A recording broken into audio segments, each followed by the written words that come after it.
The chamber exists 47 steps below the Temple of Amun at Karnak, carved into living bedrock over 300 years before this moment, sealed from the world above by doors of cedar wood, reinforced with bronze that have not been opened to daylight in living memory. The year is approximately 1214 years before the Common Era, the 19th year of Pharaoh Ramesses II, and the woman on the obsidian altar has been awake for 6 days. Her name is Kia of Mitanni. She is 22 years old. She was, until 31 days ago, a noblewoman of the Mitanni kingdom, daughter of a provincial governor, educated in languages and astronomy and the proper conduct of a woman of rank. She was captured when Egyptian forces overwhelmed her father's garrison during the campaigns in Syria. She was transported in a wooden cage across 400 miles of desert, examined by physicians who documented every detail of her physical condition, evaluated by priests who tested her responses to stimuli that she did not understand, and finally selected for what the temple records call divine service of the highest order.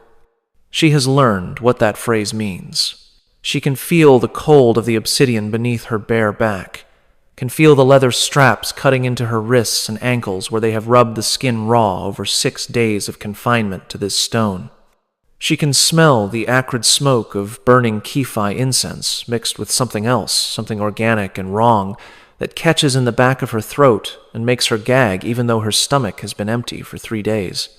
She can hear the chanting of the 7 priests who stand in a circle around the altar, their voices rising and falling in patterns that seem designed to disorient rather than to pray, their words in a dialect of Egyptian so old that even native speakers would struggle to understand it. She can see the instruments arranged on the smaller altar beside her copper implements, whose purposes she has learned through 6 days of direct experience. Obsidian blades that catch the lamplight with edges sharp enough to split a single hair, ceramic vessels containing substances that burn when applied to skin, bronze tools shaped for purposes that no physician would recognize, glass vials holding liquids that induce states she has no words to describe. The high priest approaches. His name is Uzermontu. He has served in this chamber for 31 years. He has performed these rituals on over 200 women. He will perform them on Kia for another 8 days before she is judged ready for the final ceremony. He does not see her as a person. The records he keeps, fragments of which survive in museum archives today, describe her the way a craftsman might describe raw material being shaped into finished product. Subject responsive but resistant. Baseline psychological structure largely intact. Recommend extended protocol with emphasis on identity dissolution. Projected readiness, 14 days from intake. What Kia does not yet know what she will learn over the next 8 days in ways that words cannot adequately convey is that she is not being punished. She is being prepared. The rituals being performed on her body and mind are not torture in the sense of extracting information or imposing suffering as penalty for crimes. They are transformation. They are the systematic destruction of everything she was so that she can become something else, a vessel, empty of self, capable of housing whatever the priests choose to place inside her. 83% of women who entered this chamber never emerged with their personalities intact. 61% died within 5 years of completing the rituals, their bodies simply giving up after their minds had already departed. 12% survived physically for decades, but were described in temple records as present but empty, breathing, walking, eating when fed, but showing no evidence of internal experience or independent thought. And 7%, the ones the priests considered their greatest successes, became something that defies modern psychological categories. They became oracles, priestesses, vessels through which the gods supposedly spoke. They prophesied, they healed, they channeled divine wisdom for the benefit of pharaohs and commoners alike. They were venerated throughout Egypt for the sacred power they carried. But the temple records also note in clinical language that has disturbed every modern scholar who has translated them, that these 7% no longer contained the original occupant. The woman who entered the chamber was gone. What emerged was something else wearing her body, speaking with her voice, moving through the world with her face, but fundamentally, irrevocably, not her. This is what the Egyptian high priests did to captive women during secret rituals that the ancient world kept hidden for 3,000 years. This is what Hollywood cannot show you, because the reality is not dramatic violence that ends in death.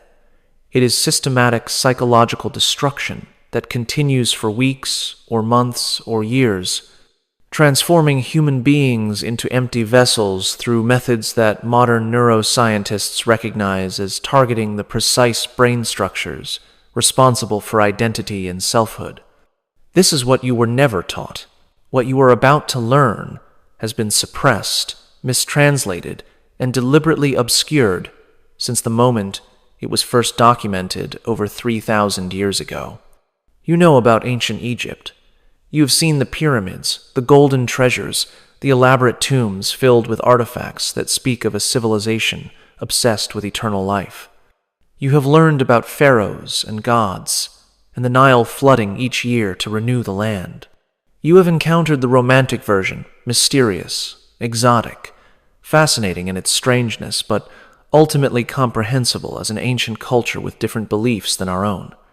But you have never learned about the chambers beneath the temples. You have never heard about the systematic processing of captive women that the priests called divine preparation. You have never encountered the fragmentary records that describe in clinical detail what happened to hundreds of women over centuries of Egyptian religious practice, records that have been known to scholars for over 100 years, but have never been translated for general audiences because their content was considered too disturbing for public consumption. Tonight you will discover why certain temple complexes contained underground chambers with no windows and no natural light, accessible only through passages that could be sealed from inside. Why the priestly class maintained detailed records of physical and psychological transformations in language that modern psychiatrists immediately recognize as describing induced dissociative states. Why captive women from conquered territories were evaluated not for their labor value or their beauty, but for specific psychological characteristics that the priests believed made them suitable vessels for divine occupation.